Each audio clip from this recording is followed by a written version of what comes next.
श्री स्वामी समर्थ। मी प्रांजली। आज आहे लक्ष्मीपूजन, दिवाळी, वर्षातील सर्वात मोठा दिवस आणि सर्वात मोठा सण। या दिवशी माता लक्ष्मीची कृपा होण्यासाठी, आपल्या घरातून दरिद्रता दूर होण्यासाठी आणि माता लक्ष्मी स्थिर राहण्यासाठी जे काही शक्य उपाय होतील ते आपण प्रत्येक जण आपापल्या परीने करत असतो। आणि आजच्या दिवशी सेवेला अतिशय जास्त महत्त्व आहे। आजच्या दिवशी काय सेवा करायच्या, काय उपाय करायचा आणि मध्यरात्री आज 12 वाजता जुन्या झाडूचा आपल्याला एक उपाय अवश्य सर्वांनी करायचा आहे। तो व्हिडिओ आपल्या चॅनलवर आलेला आहे, तो तुम्ही बघू शकता। आणि काहीच करणं झालं नसेल तर तो एक उपाय करा। आपल्या घरातील संपूर्ण दरिद्रता, वर्षभर आपल्या मागे जी इडापिडा होती, आर्थिक संकट होतं, ते पूर्णपणे निघून जाईल आणि सुख, समृद्धी, ऐश्वर्य आपल्या आयुष्यामध्ये येईल। आज मी तुम्हाला आपल्या घरातील नकारात्मकता दूर होण्यासाठी, तुमच्या घरामध्ये भांडणं होत असतील, पैसा टिकत नसेल, नजर दोष, बाहेरील बाधा याचा त्रास असेल, शत्रूचा त्रास असेल, डिप्रेशन असेल, सतत डोक्यामध्ये वाईट विचार येत असतील, कामामध्ये अडथळे निर्माण होत असतील, कोणतंही काम पूर्ण होत नसेल, हाताला यश मिळत नसेल, उद्योगधंदा, व्यवसाय एक झाला की दुसरा, दुसरा झाला की तिसरा चालू करताय, यश कशातच मिळत नाहीये, नोकरी पण करताय पण वर्षानुवर्ष तीच पोझिशन, तेवढीच पेमेंट, इन्क्रीमेंट होत नाहीये किंवा प्रगती आपली होत नाहीये, तुमच्या मुलाबाळांची असेल, मिस्टरांची असेल, तुमच्या स्वतःची असेल, तर हे अगदी साधे आणि सोपे, यासाठी कोणताही मंत्र नाही, कोणतेही स्तोत्र नाही, खूप वेळ लागणार नाही, अगदी अर्धा सेकंद, अर्ध्या मिनिटाचे असे हे उपाय आहेत जे आपण रेग्युलर बेसिसवर नक्कीच करू शकतो। पण याची सुरुवात जर का आपण आज या दिवाळीच्या दिवसापासून केली तर आयुष्यामध्ये म्हणतो ना की छप्पर फाडके, ज्याही गोष्टी चांगल्या मिळतील त्या छप्पर फाडके मिळतील। त्यामुळे नक्कीच तुम्हाला जर हवं असेल तर आजपासून यातील कोणताही एक उपाय किंवा जे शक्य असतील ते आपण रेग्युलर बेसिसवर कमीत कमी 21 दिवस करा। याचे जे रिझल्ट आहेत ते तुम्हाला मिळू लागतील आणि 100% मिळू लागतील। फक्त विश्वास ठेवा, आपण जे आपले कर्म चांगले ठेवा, कष्ट करण्याला, काम करण्याला नेहमी तयार राहा। आपण हे जे उपाय आहेत, या ज्या सेवा आहेत त्या का करत असतो? हे उपाय केल्याने पैशांचा पाऊस पडणार किंवा हे होणार ते होणार का? नाही, हे उपाय केल्याने काय होतं माहितीये की आपल्या कष्टाला नशिबाची साथ मिळते। आपण कष्ट करतोय, मेहनत करतोय, तुम्ही असेल, मी असेल, पण त्याला जर नशिबाची साथच मिळाली नाही तर त्या कष्टाला काहीही अर्थ नाही। आणि आतापर्यंतची आपली लाईफ आपण करून बघितलं, काहीच केलं नाही, काही मांडलं नाही, कोणते उपाय केले नाही, कष्ट केले, काय मिळालं? काहीच मिळालं नाही। मग छोटे छोटे हे जे उपाय, जे आपल्याला वाटतं की नाही हे माझ्यासाठी आहेत, ते उपाय करा।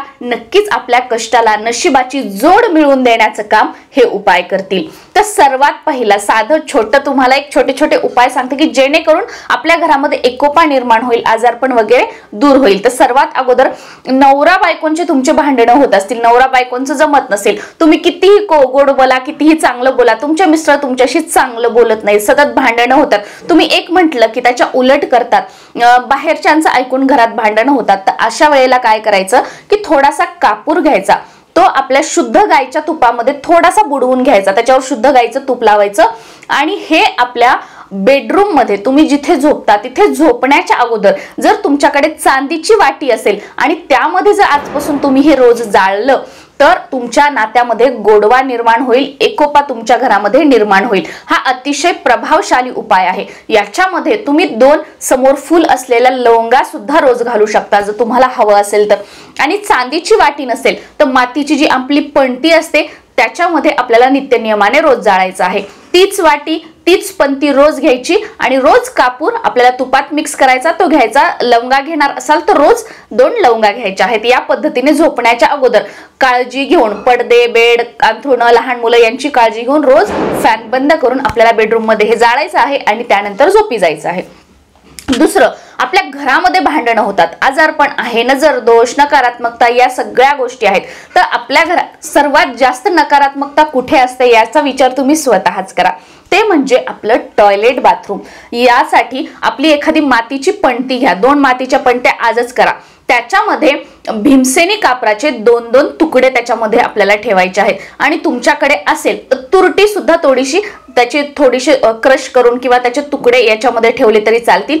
हे आपल्याला आपल्या टॉयलेट बाथरूम मध्ये ठेवायचं आहे। आणि हे जेव्हा त्यातला कापूर उडलेला आहे, संपलेला आहे, तुम्हाला लक्षात येईल त्यावेळेला परत तुम्ही त्याच्यामध्ये दुसरा कापूर ठेवू शकता। असं कंटिन्यू आपल्या टॉयलेट बाथरूम मध्ये आपल्याला भीमसेनी कापूर ठेवायचा आहे। याने नकारात्मकता तो कापूर जो आहे तो शोषून घेतो, नकारात्मकतेचा प्रभाव कमी पडतो, जो काही वास्तुदोष असेल तो दूर होतो। आणि तुम्हाला जर हवं असेल की आता ते उडायचं वगैरे वाट नाही बघायची, तर तुम्ही प्रत्येक अमावस्या किंवा प्रत्येक शनिवार हा जो कापूर आहे तो चेंज करू शकता। पहिला कापूर जो आहे तो घराच्या बाहेर जायचं, तो जाळायचा आणि परत त्या पणती तीच वापरायची, दुसरा कापूर ठेवायचा। तिसरं म्हणजे आपल्या घराच्या प्रत्येक कोपऱ्यामध्ये पणतीमध्ये आपल्याला कापूर ठेवायचा आहे। याने जे काही वास्तुदोष असतील ते याच्याने खेचले जातात आणि वास्तुदोषाचा जो नकारात्मक प्रभाव आपल्या आयुष्यावर पडत आहे तो या उपायाने पडत नाही। आता सर्वात महत्त्वाचं की घरामध्ये बरकत राहावी, सुख समृद्धी ऐश्वर्य राहावं, यासाठी अतिशय महत्त्वाचे 2 उपाय जे आपल्या घरामध्ये धन धान्यामध्ये बरकत करून देतील। जो काही पैसा येतोय त्याच्यामध्ये वाढ होईल, पैशाला पैसा लागेल, 4 पैसे मागे पडतील आणि जो अनावश्यक खर्च आहे तो टाळला जाईल। आणि सर्वात महत्त्वाचं की जे आपण म्हणतो ना की चहू बाजूंनी घरामध्ये समृद्धी येईल। अतिशय सोपे आणि सर्वात साधे हे 2 उपाय आहेत। पहिला उपाय जो आपल्याला करायचा आहे तो किचन मध्ये करायचा आहे।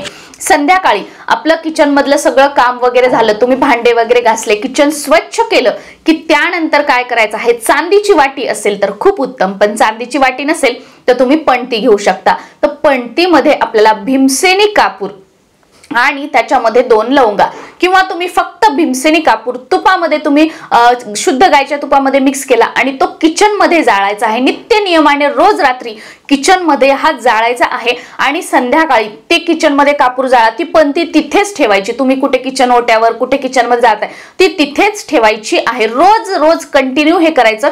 याने तुमच्या हळूहळू लक्षात येईल की तुमच्या घरामध्ये बरकत होत आहे, बरकत वाढत आहे। आणि दुसऱ्या दिवशी त्यातलं लवंग जर तुम्ही टाकली असेल त्याचा जो चुरा असतो तो आपल्याला घराबाहेर टाकायचा आहे। नित्य नियमाने हे करायचं आहे। आणि दुसरं आता जे सर्वात प्रभावशाली जो की आपल्याला आपल्या घराच्या कोपऱ्यात एका हा कापूर जाळायचा आहे, हा अतिशय प्रभावशाली आहे। याने आपण जो म्हणतो ना की मनी फ्लो समृद्धी घरात या उपायाने येईल। यासाठी आपल्याला काय करायचं आहे, आपल्या घराची जी आग्नेय दिशा आहे, जो आग्नेय कोपरा आहे, त्या आग्नेय कोपऱ्यामध्ये चांदीची वाटी असेल तर खूप उत्तम किंवा पणतीमध्ये आपल्याला रोज फक्त कापूर, तुम्ही तूप नका लावू, त्याच्यामध्ये लवंग नका टाकू, फक्त रोज आपल्याला त्या कोपऱ्यामध्ये कापूर जाळायचा आहे संध्याकाळी 3 सांजेच्या वेळेला। हा किचन मध्ये जो जाळायचा आहे तो रात्री झोपण्याच्या अगोदर किचन वगैरे स्वच्छ झाल्यानंतर। आणि आता जो आग्नेय कोपऱ्यामध्ये आपल्याला जो कापूर जाळायचा आहे तो संध्याकाळी 3 सांजेची वेळ, म्हणजे जी माता लक्ष्मी घरात येण्याची वेळ 6:30 ते 7:30 या वेळेमध्ये नित्य नियमाने रोज जाळायचा आहे। जसं जसं तुम्ही हा उपाय कराल तसं तसं तुमच्या लक्षात येईल की धनप्राप्तीचे योग जे आहेत ते खुले होत आहेत, तुम्हाला संधी मिळत आहेत, तुम्हाला अपॉर्च्युनिटीज मिळत आहेत आणि तुम्ही जे काही काम करताय, कष्ट करताय त्यातून मोबदला हा योग्य तो तुम्हाला मिळत आहे। नशिबाची साथ तुम्हाला मिळत आहे, नवीन नवीन आयडियाज तुम्हाला मिळत आहेत, तुमच्या घरामध्ये एक मनी फ्लो येत आहे, पैसा येत आहे आणि जो आला तो टिकत आहे, बरकत होताना तुम्हाला नक्की बघायला मिळेल। आणि म्हणजे यासाठी असं काही नाही की कोणते नियम आहेत, कोणत्या अटी आहेत, असं काही नाही। फक्त पिरियड्स जेव्हा असतील तेव्हा घरातील इतर मंडळींना हे जाळायला सांगा आणि ज्या वेळेला सुतक असेल त्यावेळेला हा उपाय करू नका। बाकी काही कोणते नियम नाही, अटी नाही, काही नाही। श्री स्वामी समर्थ।